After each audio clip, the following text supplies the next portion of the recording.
Well, good afternoon, everyone. It's really good to have you on this webinar from SAFE. My name is Terry Tennans and I serve as the Chief Executive.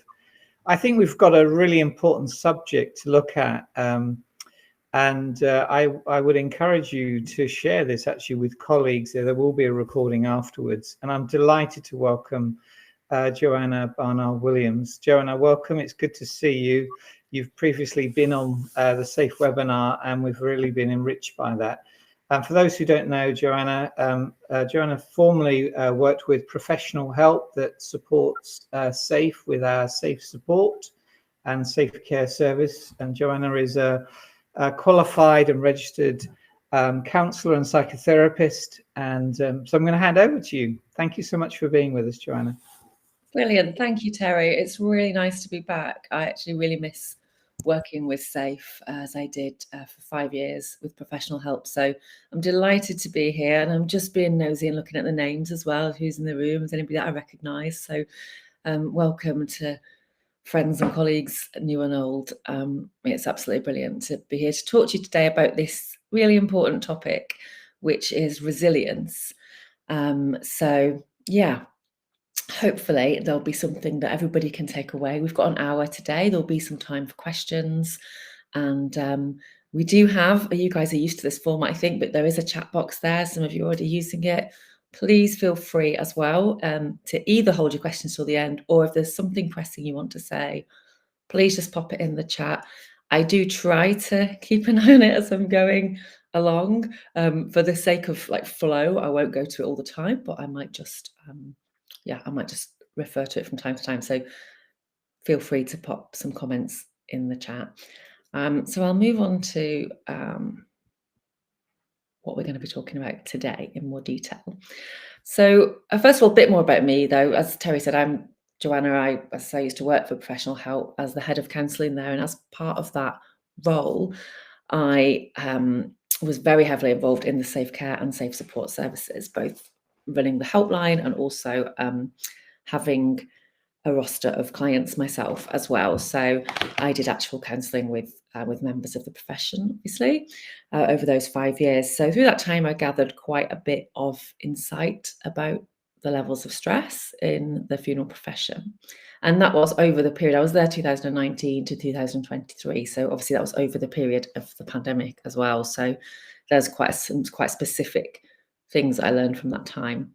So that's me. I run my private practice now as a therapist, and I do work mostly in grief, but also in trauma and in areas like stress and anxiety. So this is my kind of daily bread, if you like.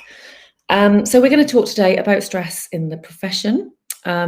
We are going to talk about the difference between stress and trauma, so how to recognise what is just normal everyday stress, albeit it can be very difficult, but there are ways to cope with that, and what is, if you like, something that might be a bit more serious and need a bit more attention.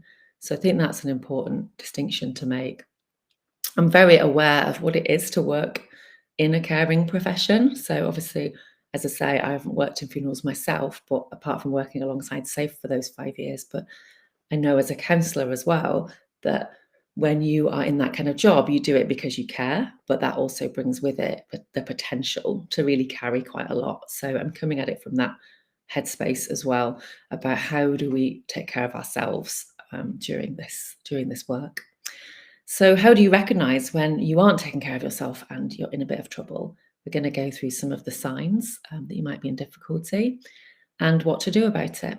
So a little bit about prevention, and even a bit about cure. If you think you might already be there, actually, you might already be struggling.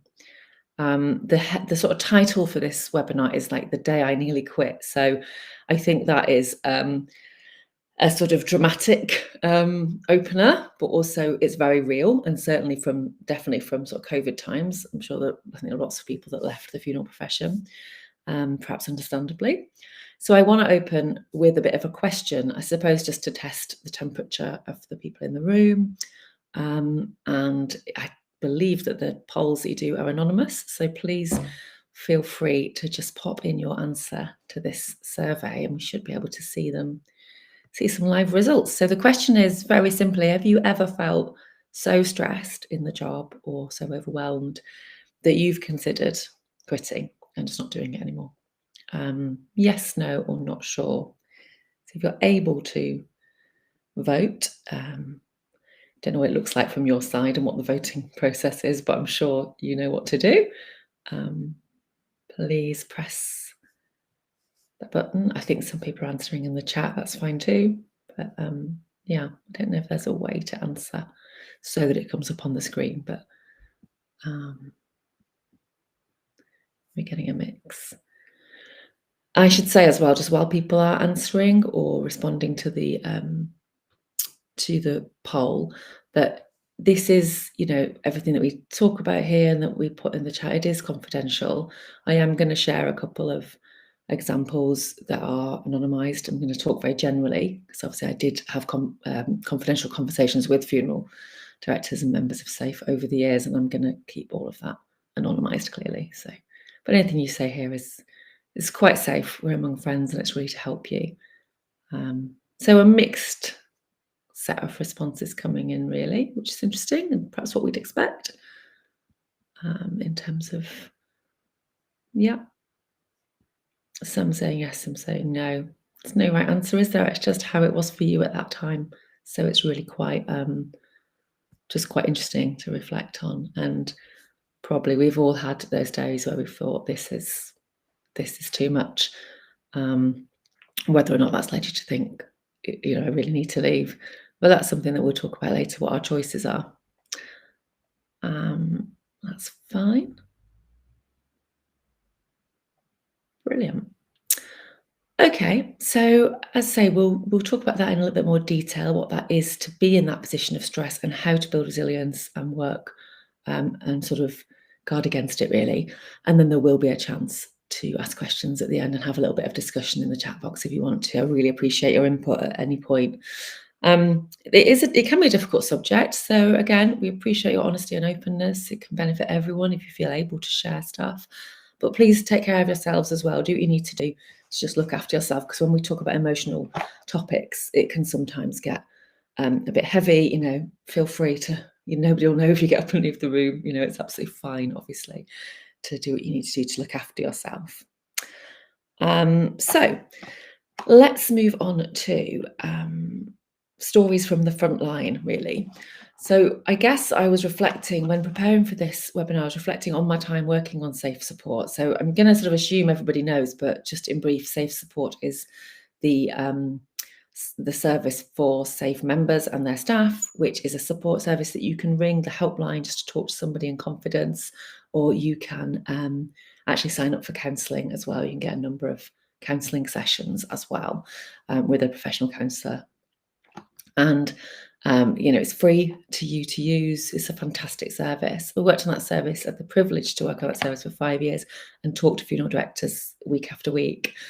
There are 4 things I want to pull out really from what I learned there. First point is about COVID, because obviously they were quite exceptional times, but some very specific things came out of that time. And I think on reflection now, looking back, because definitely the calls to service increased during that period, which is not surprising. People were more stressed.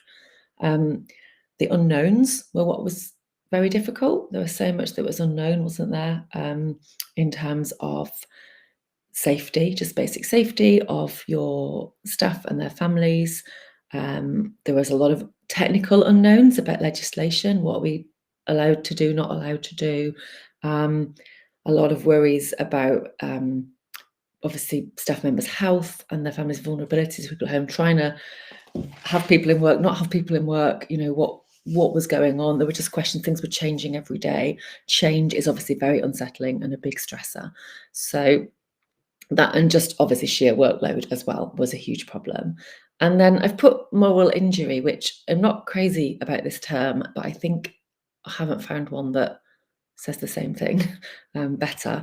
And this is to do with, for me, in a way, and this is what I've heard from funeral professionals, was almost the worst part, is not being able to do your job in the way that you would normally do it because of the restrictions on you. So a lot of people talk about obviously bereaved families at that time as well, not being able to have the funeral that they would have had. And I think that is a huge wound to people. both the bereaved families, but also the funeral professionals that served them. And that was what we heard a lot of. And we call it moral injury, or I call it incongruence. As counsellors, we talk about congruence, so being able to act in a way that's congruent with your own values. And so a lot of people were telling us, I can't like live my values. I can't work in the way that's meaningful for me. And that is really, really stressful, really hurtful to most people. So that was a big part of the calls that we received, and the people that said, I can't do this anymore, people that were on the edge. A more general point, though, not just through the pandemic, but over time, was about heavy workload and just the height of responsibility in the job, really. Often, people might talk about staff shortages and having to cover. I vividly remember a regular helpline caller that I used to speak to probably every week, and they were really struggling with covering somebody else, who was off. And so doing sort of double the workload, really feeling the pressure, on call as well. So in a role where they were on call, where obviously the whole idea of even being able to switch off was just seemed impossible to them. So they were just exhausted, and it was bleeding into family life. So it was getting really, really difficult for that person to just act normally at home as well, and to relax at all, which clearly is not good for anybody. So when we come on to the symptoms later of overwork, stress, whatever you want to call it, that's definitely what this person was displaying. And we did talk regularly, and we did sort of get to a point where things improved for them. But yeah, it was a real journey for that person because they were just so overworked. So this is a real problem. Some of the calls we would get would be something has gone wrong. So unfortunately, we're human. And in a profession where it's very important that things go right on the day of a funeral, for example, as we know, sometimes mistakes are made, and they're not always, very often, not anybody's fault. Sometimes it is a human error, and that has to be faced into. And so I don't want to go into the details of those because it's not appropriate, and I don't want to identify anybody accidentally by doing that. But we heard some really difficult things that went wrong and maybe led to a complaint against that firm or that individual, which obviously is incredibly stressful for all concerned. So that can be a really big stressor. More often than not as well, and I just wanted to make the point about life challenges, like work doesn't exist in a silo, does it? It's part of the whole piece. And I would say, in fact, I know from the insight that we used to gather that about 3/4 of the time, so about 75% of callers, there were also, if you like, life challenges. So yes, there was work stress, but usually there was something else going on. And as therapists, we look at the whole picture. We say, okay, what else is happening for you? So very often there might be stress at work, but if everything in the rest of your life is going okay, again, we're going to talk about resilience in more detail, but maybe you're better able to manage it because everything else is okay. If you've got lots of things going on, lots of plates spinning, it can really compound it. So more often than not, probably as high as 3/4 of the time, people that use the service were coming to talk about other things as well as work stress, and it was just compounding it and making it so much worse. And safe support is there for that as well. It doesn't have to be a work-related problem. So we had the whole range of issues, but work was usually in there for sure. So I want to make the distinction because I've mentioned things like workload. I really want to make a distinction though between, I suppose, normal stress, like everyday stress that we all experience, and things like high workload are part of that. Unfortunately, that's the nature of the industry, and something a bit more serious, so something like vicarious trauma. So if we talk about stress generally, general day-to-day stress, like life is stressful, isn't it? Life involves stress. Unfortunately, whether we like it or not, that is how it is. And it can't be avoided, really. A life without stress would be a very strange life in some ways. It tends to rise and fall, though. It tends to come and go. It doesn't tend to be chronic, although it can be for some people. And it's usually in your awareness. And by that, I mean, you will normally know, you'll be able to, not always, sometimes somebody else will have to point it out, or you seem stressed. Normally we'll feel it ourselves. We'll go, oh, I'm feeling this, things are really stressful at the moment. I'm feeling really stressed. So it's usually in your awareness, and it is usually rise and fall or cyclical. So it will kind of come and go for most people, and it can't be avoided. So actually, I'm going to talk about avoidance a bit later. Resilience is the best defense. the best thing you can do to manage stress is to build and maintain your resilience, because stress is going to happen. You cannot live a life without stress, really. It's very, very difficult to do so anyway. If anyone figures it out, let me know, but I don't think it's possible. So there is stress that's normal, and sometimes it hikes up, and we need resilience to cope with those hikes, really. However, there is something called vicarious trauma, which anybody that works in the kinds of profession that you guys work in, kind of profession that I work in a way as well.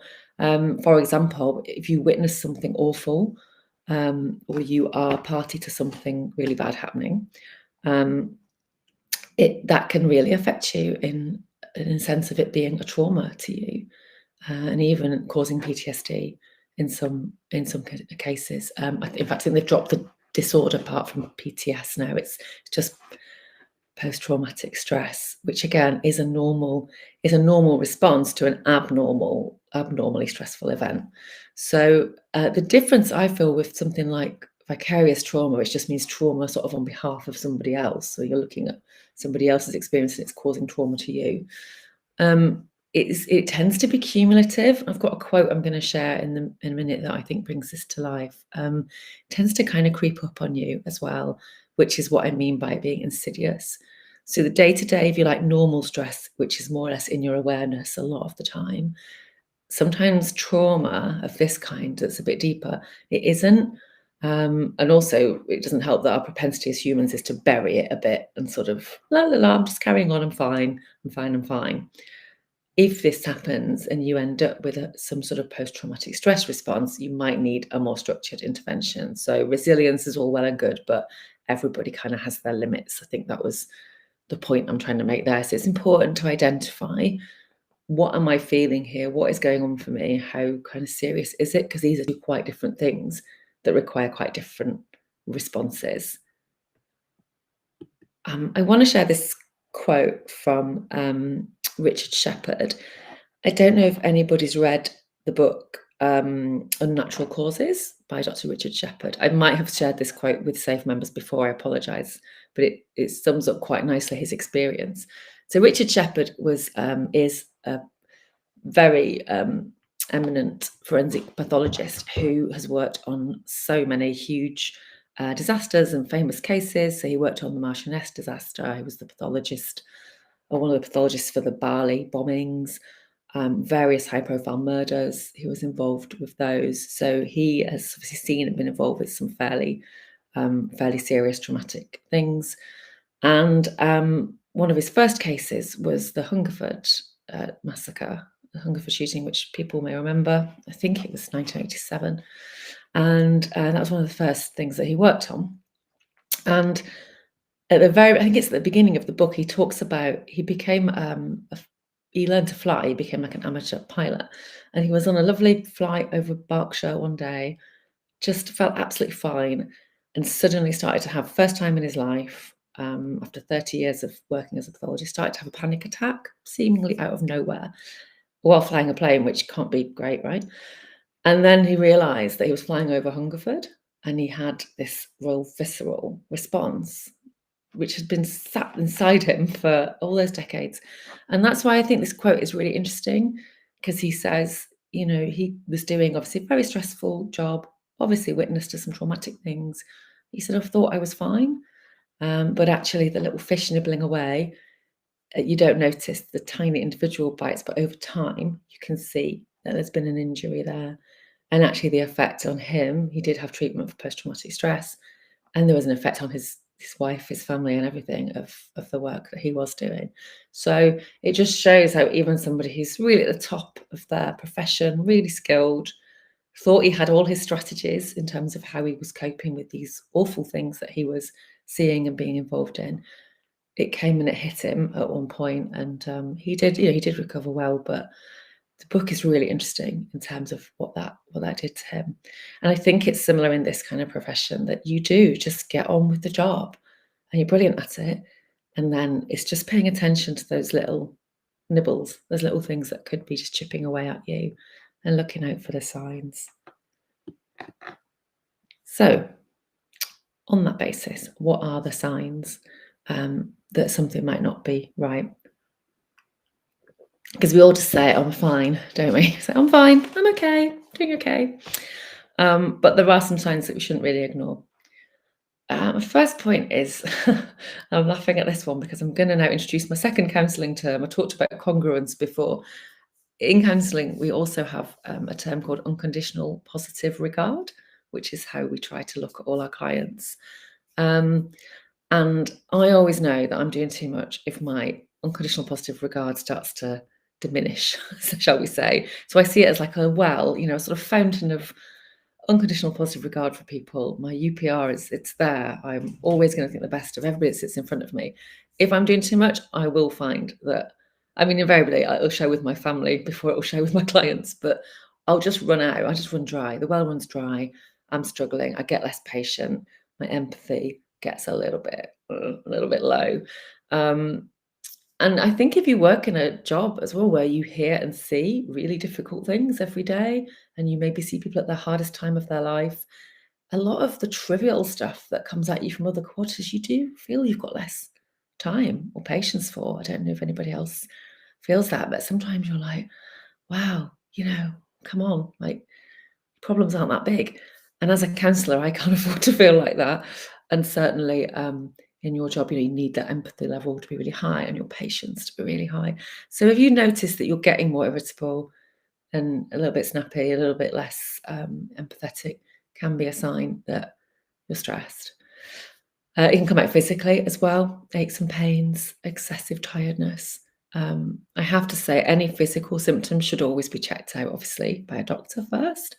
But it can be that there's something psychological that is coming out in your body because you're maybe not attending to it. So do look out for those as well. Withdrawal and isolation. If you notice yourself saying no to things, especially like socially, again, it might be linked to tiredness, or it might be like, I just don't have the bandwidth. Then maybe you're struggling with stress. Maybe you're not able, to hold all of that. And the thing is that often we withdraw socially at the very time that we probably need to go out and talk to people and be social. Not always. Sometimes you need to also have boundaries and take some time to just curl up in your cave, so to speak. But I think it is important to just notice if you find you're saying no to things more. Feelings of guilt and anxiety, especially when not working. So thinking back to my safe support client who I had regular calls with, that person could not countenance the idea of any time off. It just seemed absolutely impossible to them. It even seemed impossible to ask the question if they might have some time off. It just seemed like it wasn't a choice. I just have to keep going. And it was almost like if they did have time off, they would just spend the time feeling guilty in a way or anxious about what they weren't doing. So that is not a healthy place to be. Clearly, we can probably all agree it's not ideal.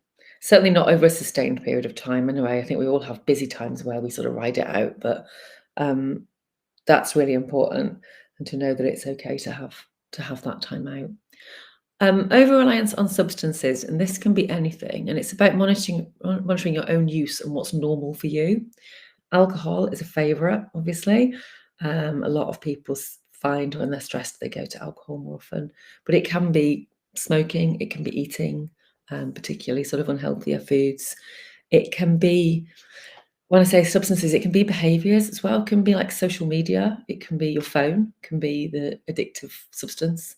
If you find yourself sort of doom scrolling mindlessly more than engaging with the people around you, that in itself can be, because we're looking for escape, aren't we? We're looking for same reason people drink, it's to not sit with the difficult feelings, is to just escape somewhere.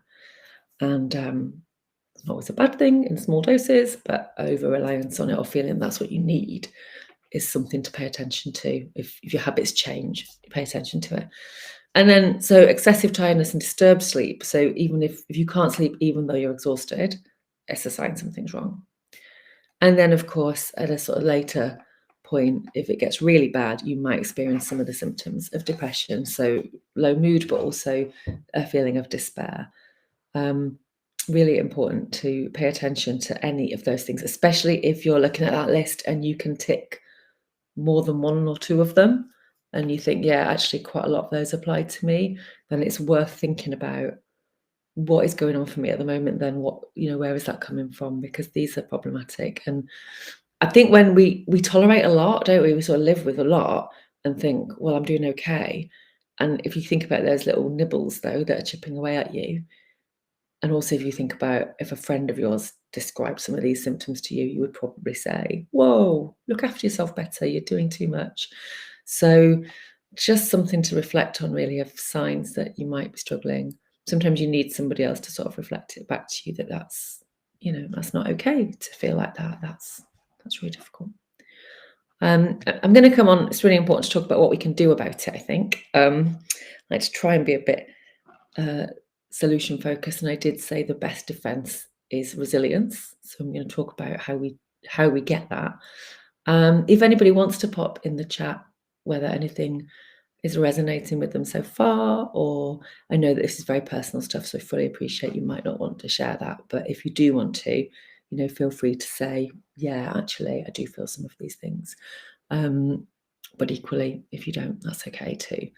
And it also might be useful thinking about some of your colleagues and staff as well, any behaviours or feelings that you observe in other people. It can be really helpful to look at those. It's sort of that time of year as well, isn't it? And everyone's just exhausted and feeling that they're dragging themselves to the year end. So I think some of these things might be quite relatable at this point for lots of us. But yeah, let's talk about, I said prevention is the best defense with stress, and I think that's true. And so I want to bring in a couple of models to talk about how we build that resilience, because I don't think resilience comes automatically. It's built and it's worked on, and you have to maintain it. So but I genuinely believe it's the thing that makes a difference between sort of going under and not, or quitting your job and not, is if you can get good resilience. Excuse the emojis. I've invented a scale. I don't think I've invented it. I'll probably find some other psychologist has actually invented this, but I've produced this scale anyway from somewhere, about avoidance and acceptance. So I want to talk about that as in terms of coping strategies that people employ. I've actually since thought of a third one as well between those two, or after those two. So I'll talk about those. If you think of avoidance and acceptance as a kind of scale of how to deal with stress. So the avoidance end of the scale is obviously, head in the sand, I'm fine, I'm okay, I'm coping. And the acceptance end of the scale is sort of a very zen, well, things are happening, I can't do anything about it, I'm just gonna let it wash over me kind of thing. In a sense, both of those strategies can be effective in small doses. So what I mean by that is, everybody needs a bit of avoidance sometimes. We can't always be in the difficult place dealing with difficult feelings. We sometimes need to doom scroll or watch Netflix or just do something mindless for a bit and just check out for a minute. We need to do that sometimes, and that's okay. We all avoid. It's human nature to avoid difficult stuff because we're programmed to protect ourselves. Too much avoidance, however, runs a real serious risk when it comes to resilience, because if you always avoid the thing that you fear, so it's a classic anxiety tactic as well. I'm anxious about something, so I just won't ever do it. I'll avoid it. Problem solved. I don't have to cope with that. The problem is you never build that resilience. You never build that muscle. So you never learn to get comfortable with being uncomfortable. So nothing ever improves.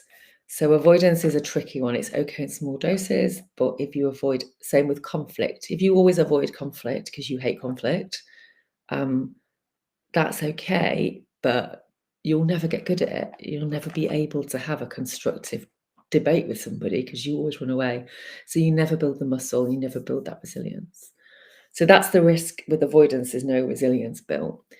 The sort of acceptance, well, what can I do? Strategy has downsides too, because you've got no agency. So what you're doing there is you're kind of saying, I don't have the control. I'm going to give the control to the universe or fate or whatever it might be. And that can actually end up making you feel worse, because a lot of stress comes from feeling that things are out of control, that you've got no choice and you've got no control. And actually, there's a bigger point on control, which is partly what this second model is for. So yeah, if we accept we've got no agency, so that equally isn't a sort of strategy. It's nice to be a bit zen and accepting from time to time. There's also sort of third type that I thought of, which is somebody who embraces stress, who actively embraces it and says, yes, bring it on. And clearly the risk to that is that everybody will just pile it on, and actually they'll end up doing. Probably all know people who just keep on doing, and it's too much.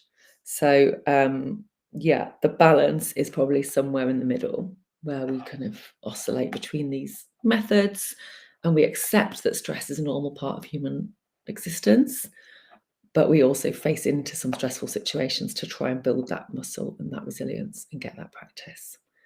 I just want to acknowledge Vicky's comment in the chat as well. I'm sorry to hear that, but thank you for being courageous and sharing that, because yeah, I think they're probably points that most of us can recognise at one time or another. So I hope that you find something helpful in this today.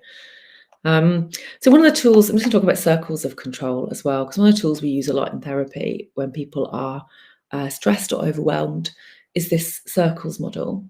And what this does is says, okay, as humans, we always want control. We want to be in control. That's our nature.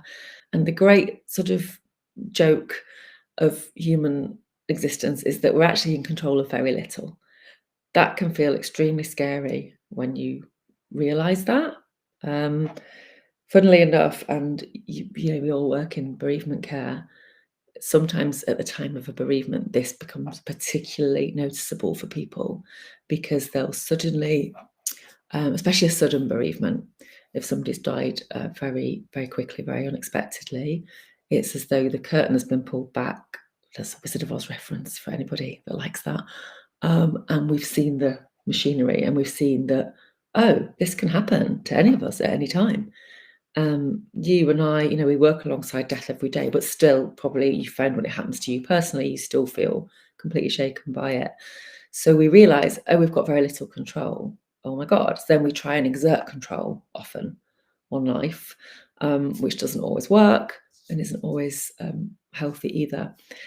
So what I try to work with clients, sometimes I use this model, and especially if people are feeling just very overwhelmed as well, like I just don't know where to start, is there are sort of circles, circle of influence and circle of control, the main two, but there's also an outer area, which is like a circle of concern. So there can be things that you care about and worry about, but actually you can't influence them and you can't change them actively.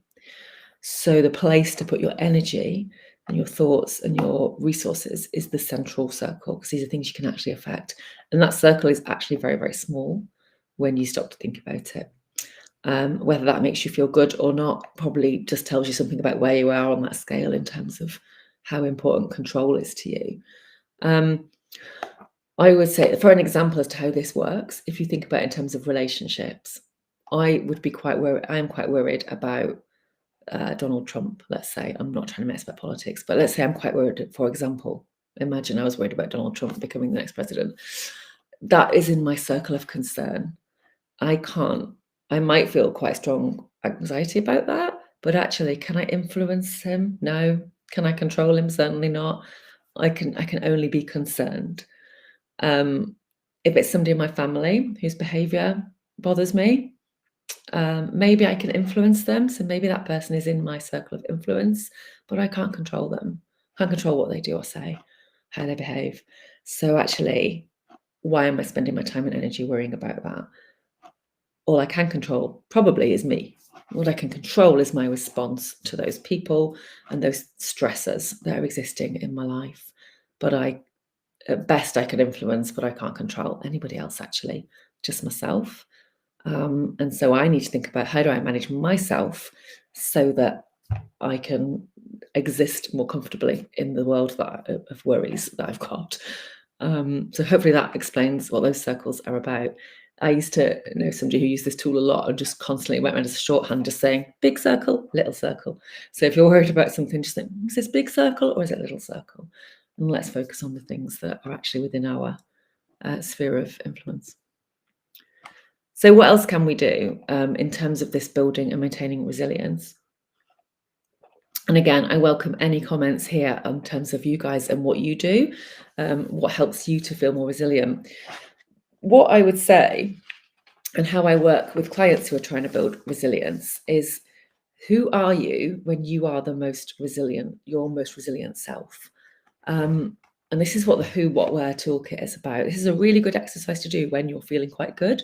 So when you're feeling quite like, some days you just feel, yeah, I can do it today. I feel on top of things. I feel quite strong. And other days you just don't. So try identify on a good day, what is it? What's different today? Because actually, as we've said, there's kind of always stress in the world. There's usually something coming at you. And whether or not you can cope with it is usually to do with something about how you are in that moment. I mean, sometimes something really extreme happens and most of us will struggle.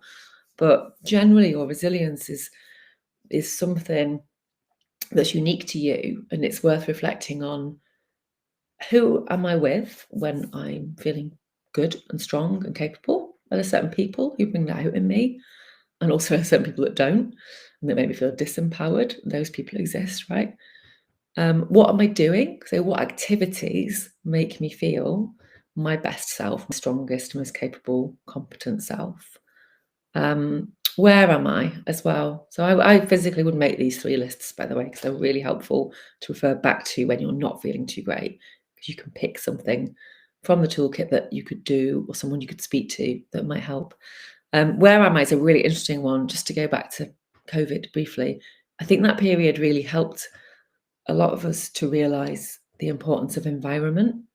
So how important our home environment is, how important being outside in nature is, and those kinds of things, and how that affects us as humans and what we need to make us our best, most resilient selves. And I think so the where part could even be how is your home, how's your work environment? Even tidying your desk, is that going to help you? That might actually help you feel better about being in control, that word control again, because the environment that you're in affects your mood. I'm just going to go to Mark's comments briefly. Thank you, Mark, for sharing the things that make you feel resilient. I love these. Climb a hill. Yes. Oh, I love getting up a hill on a windy, frosty or sunny day. Go to the seashore. Yeah, there's something about views, isn't there? I find something about height or a wide space, a big view, that just makes us feel like really, I don't know, it rebalances you somehow. And definitely being by water is a primal thing there for humans. Exert yourself, realize how tiny you are in the universe. Yeah, big spaces are great for that. Sing loudly. Oh, Mark, what a shame we can't turn your mic on. You could give us a song. But yeah, singing is brilliant. It's so good. Again, it's like primal. Just blast it out. It can really help. Some people dance as well. Some people like dancing for that same sort of thing. Singing for me too. It's great for well-being, I think. Yeah, thank you. Brilliant examples. And everyone will have their own, but also somebody might be able to nick one of yours. So that's really, really helpful. So who, what, and where are good to think about. How am I most resilient when I think about those things? Nurture the connections. So that's the who part. Your relationships are so important. Nurture those friendships, those people that help you and not the people that are kind of mood hoovers and drain you. There are enough of those. There are enough negative people around. You don't need to sort of invite them in. Physical health, so looking after yourself physically helps, definitely. Sleep, diet, all the boring stuff. Exercise, boring but important. Doesn't have to be boring. Exercise can be really fun, like climbing a hill. And movement, exactly. Moving your body is really important. It definitely reshuffles everything and can reset you psychologically as well. With balance, I think by looking for balance, what I mean is like a balance between positive and negative thoughts.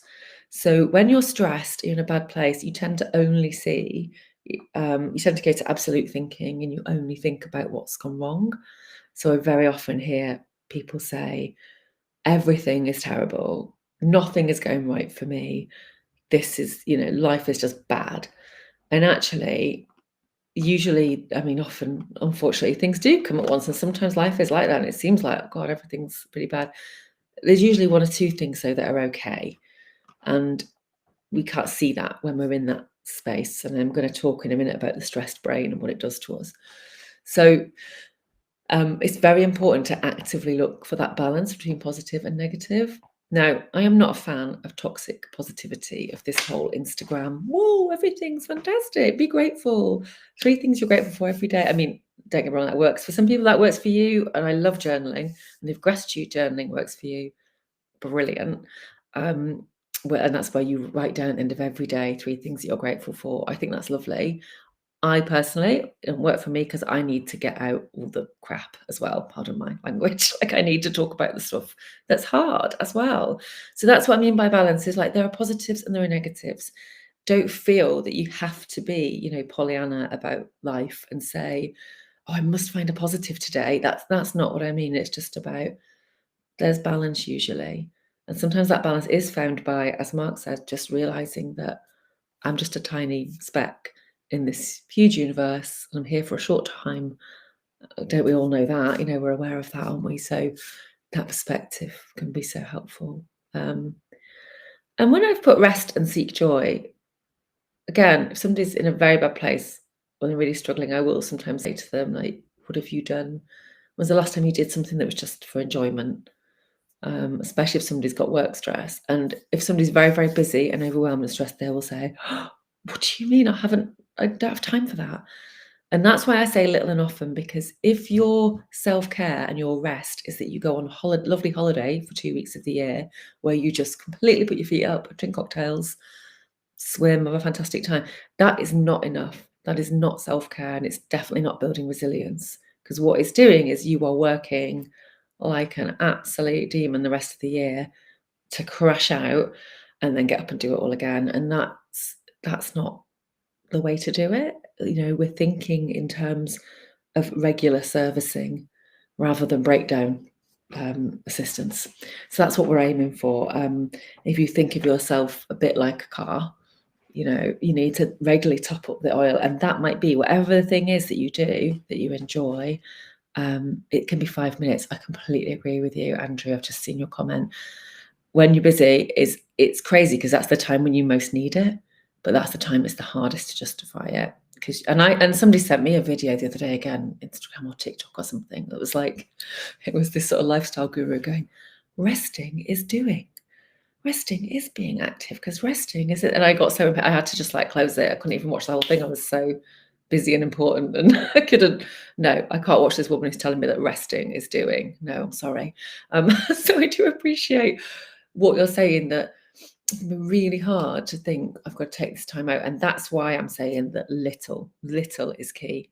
So, and I'm talking literally set a timer for 5 minutes on your phone and do something that is just for you. If you like reading, it is literally pick up a book and read a page. That's what I'm talking when I say little. Or if you like walking, it's a power walk up and down, the street, or whatever it might be. It's tiny amounts is what's going to be the best in terms of building that resilience and building that muscle. I would definitely keep it small, really, really small, because we don't have time for the big stuff. And then you end up not doing anything. Resilience people think of as strength, and I think of it as more like a rubber band than a rock.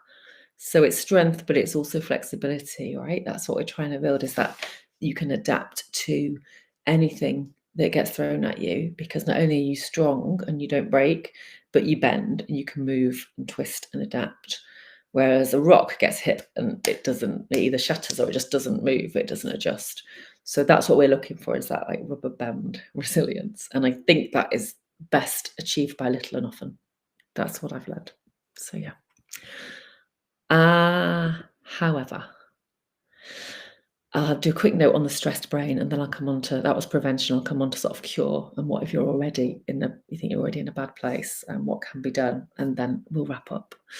Things to be aware of with the stressed brain, that by definition, a stressed brain can't think clearly. So, which is why it tells you things like, you can't possibly take a break, you're too busy. when actually what you need is a break, and then you'll probably come back and be more productive. But the stressed brain lies to you in the same way that a depressed brain lies to you and tells you this is never going to get better. A stressed brain can do that too. It sort of says things like, well, this is just normal. Everybody feels this stress sometimes, and that's sort of tough. That's just the way it is. It makes you feel like you don't have choices. I think that's the biggest piece, is there's no way out of this. You don't have a choice. The fact is, you usually do have a choice. It might not be a great choice. So we mentioned at the start, the day I nearly quit, etc. In most cases, and I talked about this client I spoke to for all that time, and that person had choices too. They weren't great choices, because let's say it's quitting the job. The quitting of it's possible you can make that choice. It might not be a great choice because you need to pay your mortgage and you might not get another job and all of those other things, but it is a choice. There is a decision that you could make. So I think one of the most stressful feelings to have is that there's no way out. I don't have choices here. Actually, you do have choices, even if they're kind of Hobson's choice and they're both not great outcomes. It's really important just to recognize the existence of the choice, if that makes sense. So even if neither choice is attractive, you usually do have a choice. Unless you're actually being held prisoner or something, you've generally got some sort of choice, even if it's not a great one. The reason I say that is recognizing the existence of choice and possibility in your life is just that first step to unlocking the lies of the stressed brain and just opening it slightly to the possibility that you can change things, or that you can feel differently or behave differently. Really important to do that. So think about choices. I think that's very important. There can be as well, the stressed brain will also keep us on a certain hamster wheel, a certain way of doing things, because of sunk cost fallacy, which some of you might have come across. It's quite a common term that's used in investments, but also in things like relationships, where we think, I've come this far, I've put this much into it, I can't stop now because all of that will have been a waste. And it's called a fallacy for a reason. Like what it does is it keeps people in the same situations, the same behaviors for a long time, because of this idea that, well, I've got this far, I can't possibly change it, because then what does that say about the last 10, 20 years of my life? But actually what that does is it keeps people trapped in situations where they're stressed and they're not happy. So we have to be alert to that. If you're already struggling, here are my tips. If you're listening to this today, or you think about it on another day and think, oh my God, I'm sort of already there, prevention is too late for me. That's good that you've recognized it, because that's step one. Step two is action. Do something, however small, and start small. So this is why I've used the elephant analogy. It's like eating an elephant. It's best done in small bites. I'm always going to say talk to someone, because I'm a talking therapist and I believe in the power of just talking to someone. And like I say, I worked on helplines for 5 years, so I know that this stuff works and helps. And again, I think it's about opening up that stressed brain to the possibility of who you might talk to. Because when I have suggested to people on a helpline, for instance, could you talk to your manager? It might be an immediate, no, I absolutely can't. Okay, that's fine. Could you talk to a colleague? Could you talk to a friend? Obviously, you can talk to me. Is there somebody else? It's about finding, there are usually options of somebody you can talk to, and there are pros and cons to all of them. Talking to somebody external who doesn't know the situation can actually be one of the most helpful things you can do. Again, I know I would say that as a therapist, but genuinely just having that neutral person can be so super helpful. Or talk to yourself. So if you really don't want to talk to somebody else, just talk to yourself. I mean, this is what voice notes are made for, I'm sure, on the phone, voice recorders. Go for a walk and talk it out with yourself. Just get it out of your head, because it's in here, it can be really hurtful. Whereas when it comes out, it generally feels better. And talking to yourself can also be done through writing it down as well. Just get it out and look at it as something external to you rather than something that's chewing you up. Small chunks I've mentioned. If you are feeling overwhelmed, absolutely, I'm a great believer in setting a timer and saying, I'm just going to do this thing for 5 minutes. Pomodoro is a technique which you can look up, which is about doing things in 20-minute bursts and then taking a break for 5 minutes and then 20 minutes again. And it was a guy discovered it when he was trying to write a dissertation and couldn't focus for longer than a few minutes at a time. So small chunks always help, even if it's just tidying your desk, 5 minutes, do that, or even the break thing we're talking about, small chunks for breaks too. Change something external. By that, I mean, it's quite difficult to change your feelings. If you are feeling a certain way, particularly a negative way, it's difficult. I mean, what kind of advice would that be? Like, oh, just change how you feel. Well, if you could do that, you would. So, but if you change something external, if you change a behavior or a habit, you go and do something different, that is more likely to change something about how you feel. So think about an external thing you can change in your environment or in your daily routine. Again, it can be a small thing. And remember that you do have choices, even if they don't always seem that attractive, there is choice, usually. I've got a comment from Malcolm, so I'm just going to come up to that because this was kind of my last slide anyway. Or next to last. Besides the actual environment, it seems an added challenge in the funeral sector is that it's made up of primarily small businesses. Yeah, when it does get busy, it must feel things are compounding. It takes real strength to find a way of giving yourself some time. Yes, that's completely right. I think, Malcolm, I think also when it's your own business, even more so, because being a self-employed person, I can relate to this. When do we don't turn away work, right? Because you don't know when the next work is coming. So you have a busy period and you might get a quiet period. So it feels really difficult to take the time out. Yeah, I think it's definitely an added challenge, as well as the nature of the work. There's the nature of the sort of phasing of the work, if you like. Yeah, I completely agree. Yeah. I don't know what the answer to that is, apart from, as I say, building some inner resilience and having a great team around you. Yeah, I think you're right. I think you're absolutely spot on with that, Malcolm. I do think there's a certain challenge to running a small business or running your own business, definitely, that's different to working for somebody else. So yeah, I guess to finish, and we will have a few minutes if there are any other questions or comments, and I really appreciate everybody who's contributed. It's just to go away and reflect on your own thoughts after this in terms of, how do I manage stress? What do I do currently, both good and bad strategies? Are you an avoider? Are you an acceptor? Are you an embracer? How do you work with stress? What do you do? What does resilience mean for me? So how are you when you are at your most and least resilient? Like, what's going on for you in the environment? And is there anything, is there one single thing that you could change today, a small thing, that would make life feel a bit more manageable? Sometimes just asking yourself that question can be really helpful. So I think that is me.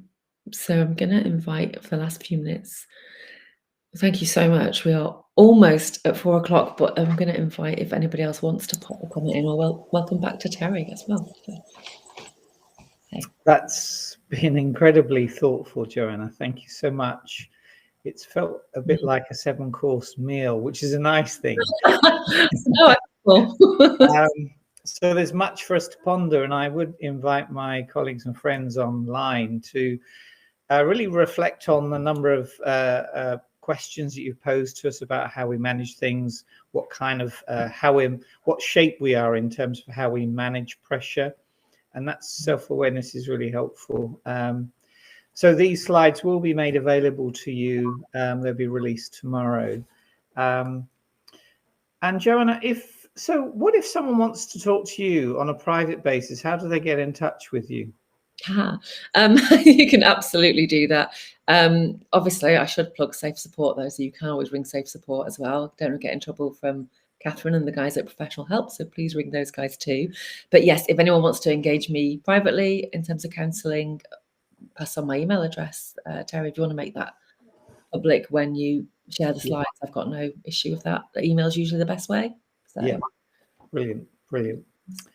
And just to reiterate what Joanna has said, Safe Support, it is a free benefit to any SAFE member, any colleague within your firm, 6 free counselling sessions. So please make that available to your colleagues. It's so important, particularly this time of year. We're entering the winter pressures, and it doesn't have to be work related. It could be anything. So I know that that's a valuable resource to many. Joanna, thank you so much for your time, and thank you for really your heart towards caring for us in the funeral sector. It means a great deal to us, and how we can build strategies to support one another as well as ourselves. So immense thanks. I'm really glad to help. No, it's been brilliant to be back among you. So thank you so much for having me. It's been brilliant. Great. So we will be back as a SAFE webinar. There is a webinar on Wednesday, the 18th of December at 3 o'clock. President Declan Maguire is looking at a very different subject, digital marketing and pay-per-click, and how we can make the most of that. Anyway, take care and speak to you soon. Thank you all. Bye-bye. Thanks a million. Bye. Bye. Bye.